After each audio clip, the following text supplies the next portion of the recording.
Hey guys, it's Jeff from Pressure Luck, and I am back with a new recipe for you. I took a few weeks off to, take some time to myself. I traveled a little bit, I saw Alaska, I saw some beautiful, beautiful sights, and I even met some amazing Pressure Luck members while I was on the cruise that I took. So that was a thrill, to say the least. I do never expect people to recognize me, so thanks for saying hi. We had some drinks together, it was a great time. So today, I wanted to make a new dish. And when I say a new dish, I'm not kidding. I wanted it to be something that I've never ever seen in my life before. And it's gonna be taking a simplicity of the amazing flavors of a butter chicken, that classic Indian dish, and then marrying it to a pasta dish. And the reason why I really wanted to do this one is because the sauce for a butter chicken is the perfect consistency and base for a pasta sauce. It's gonna be absolutely magical. You're gonna see the Taj Mahal and the Leaning Tower of Pisa all in one trip. If you've ever tried my chicken marsala pasta or my French onion mac and cheese, this is gonna be along those similar lines, but guys, this one it's on another level. I'm just gonna tell you now, it really, really is. And it's one of the easiest things you'll make. In fact, most of the ingredients are living right in your cupboard, right as I speak. Truly. We're talking no hassles here, easy peasy. So break out the Streisand vinyl and put on some Don't Rain on My Parade, because life's candy and the sun's a ball of butter. We're gonna make some butter chicken pasta in your Instant Pot, one pot, no draining, all of it done so quickly and easily. Stop talking, Jeffrey. Let's begin. Let's start with one medium-sized yellow onion and dice it up. Now I'll take 1.5 to 2 pounds of boneless, skinless chicken thighs. Now you can use breast for this, but I 100% think that thighs are the most juicy, flavorful cut of chicken, especially for this pasta dish. And then slice it up into bite-sized pieces, just like this. And then, of course, wash your hands after you've touched raw chicken. Always wash your hands after you handle raw meat, alright? Moving on. Now we'll head over to the Instant Pot, where we're going to add in 1 whole stick. Yes, that's an entire stick, guys. 8 tablespoons of salted butter. Now, why so much butter? Well, besides the fact that we're making a butter chicken, or like I like to say, butter chicken, it's necessary to get that rich, unbelievable flavor. But now, if you feel like having the butter, you can do that, but the sauce won't be quite as rich. And remember, guys, this is gonna make between like 6 and 8 servings. That only means like a tablespoon of butter per serving. That's like less than a schmear that you put on a bagel. You know what I mean? It's fine. 1 stick of salted butter. Now let's come down to the control panel and hit the saute button and adjust so we're on the more or the high setting. And then swoosh that butter around in the pot with a mixing spoon to make it melt a little more quickly. And then once our butter is all melted and begins to bubble, let's take our onions and add them to the pot. And then we'll mix these onions up in the butter, which shouldn't be too difficult to do. And we'll let it saute for about 3 minutes. And then after about 3 minutes of sauteing the onions in the butter, they'll have become a little bit translucent. And we'll want to follow that up by adding in a tablespoon of crushed garlic. And then stir that up in the pot for another minute. And just the smell of onions and garlic sauteing in butter is enough to make you want to come in the kitchen and see what's going on. Alright, now that we have some nice saute action going on here, let's add in our chicken. There it is, into the pot you go. And now we'll saute our chicken in the pot for about 2 minutes. We don't want it to be fully cooked, we just want it to get a little bit pinkish white in color, like seared on the edges. It'll cook just fine when we pressure cook. Constantly stir it as we saute the chicken in the pot. And after about 2 minutes of sauteing our chicken, when it's nice and pinkish white in color, not fully cooked, we're gonna spice this up. The most important spice to add to this is going to be an Indian spice called garam masala. Now, this spice you can find in many markets in the spice section or the international section, but it's also super commonly found at Asian markets, Indian markets, or really anywhere online. I'm gonna add a tablespoon of it, garam masala. Then I'm going to add in 2 teaspoons of a curry powder. This you can find in the typical spice section. 1 teaspoon of ground ginger. And a teaspoon of cumin. And now let's mix that all up with our chicken and get it nice and seasoned. And now it smells already like a classic Indian butter chicken dish. Amazing what a little spices and butter can do to tie everything together. Now I'm going to add in 2 cups of chicken broth.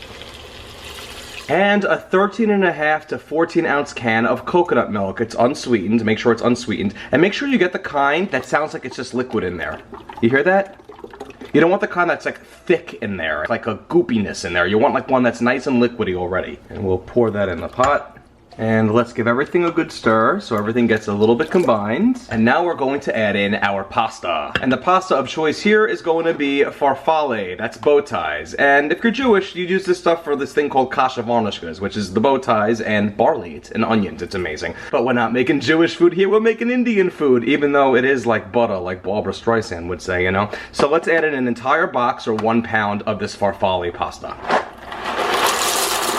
And now I'm not going to stir this pasta, I'm simply going to take my spatula or mixing spoon and just kind of lay it and press it down into the broth.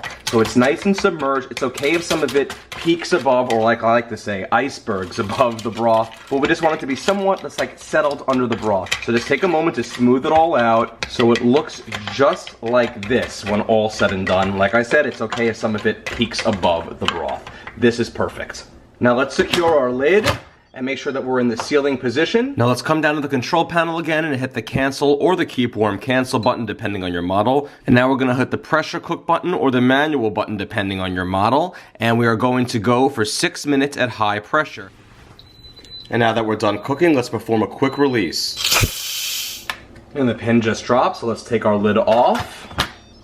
And there's our pasta, all perfectly cooked. And now we'll give everything a stir. Now it's okay to stir it. And you'll see that most of the liquid has been absorbed by the pasta. Most of it's gone, which is perfect. All right, guys, now we're gonna put on the finishing touches. And that's going to be 1 6-ounce can of tomato paste. Let's get that in there. I gotta say, tomato paste is great to bring things together at the end of a dish. You don't want to put it in before because it helps thicken things up. But man, it's such a pain to get out of that little can. I think they sell squeezed tomato paste, but I've yet to see it myself. Which also makes sense because sometimes you just want to use like 2 tablespoons worth and not like an entire 6-ounce can. You know what I'm saying? But I digress. Now let's stir that in with everything until the tomato paste becomes completely melded. Lovely. Look at how perfect this consistency of the sauce is. And this is absolutely perfect when it's just like this. All right, some more finishing touches. And that's gonna be 1/4 cup of a heavy cream or half and half, along with another tablespoon of garam masala and a teaspoon of seasoned salt. You can use regular or kosher salt as well, but I like seasoned salt because it has a little more flavor to it. And now let's mix all of that together in the pot. And the reason why I'm adding extra garam masala at the end is because we want to give it a little bit more of a standout spice. And guys, right here we have butter chicken pasta. Look at that sauce, how perfect the consistency is, how it clings to the pasta. And if you could smell what I'm smelling right now, you'd be floating over to this pot. All right, let's put some in a serving dish and then try it out. All right, guys, here we go. Butter chicken pasta. Look at all of this amazing tender chicken and this rich coconut cream Indian spice infused tomato sauce to die for. All right, guys, there it is. And now let's stick a fork in it and try it out. Oh my gosh, this pasta is perfect to the forkful. And look at this chicken shredded apart. Who wants to taste? Who's with me? Come on, let's do this. Look at all this amazing pasta in here. This is a huge bowl of it, but I'll share it with Richard. First off, there's so much going on. The pasta couldn't be cooked more perfectly. It's the furthest thing from mushy. It's like in between, like al dente, and just right, in my opinion, cooked. It's not gonna get any better than that. The chicken is literally shredding apart in my mouth. It is that fork tender. And thirdly, this sauce is dynamite. It is outrageous. It is not spicy really at all. There's a slight little kick, but it's very, very mild. And now if you do want it spicy, by all means, feel free to add in a little bit of cayenne pepper, like 1/8 of a teaspoon to start. Just, you know, it goes a long way. Or you can even add in some Tabasco sauce, whatever you want. And if you want it even creamier, you can add in more heavy cream, like 1/2 cup instead of 1/4 cup. But guys, to me, this is right on the money, delicious. It's like the most amazing butter chicken, but in a pasta dish. And the sauce itself, I mean, who doesn't love a creamy, tomatoey sauce with a hint of some Indian flair to it? All with easy to find ingredients right in your market. The only thing that might be difficult for some to locate is the garam masala, which is a key ingredient, but many, many markets do carry it. Just ask the manager in the spice section, like I said, or you can easily get it online and it's not expensive at all. You could even make your own if you Google how to do that, but I don't have the time for that, frankly, and the stuff that I used was spot on perfect. You know, if Barbara Streisand herself tried this pasta, she would have invited me to her concert right away for free. I would have had the front row, I'm telling you right now, because she would have said, Jeffrey, you know, this butter chicken pasta, it has pasta and butter. So, I like it. You're not raining on my parade. So guys, if you want a pasta dish that's super easy to make, has a ton of flavor, and is really unique and original, look no further than butter chicken pasta. Absolutely perfect in a rich creamy sauce that's gonna leave you just wanting to lick the entire bowl clean, honestly, or the fork, whatever.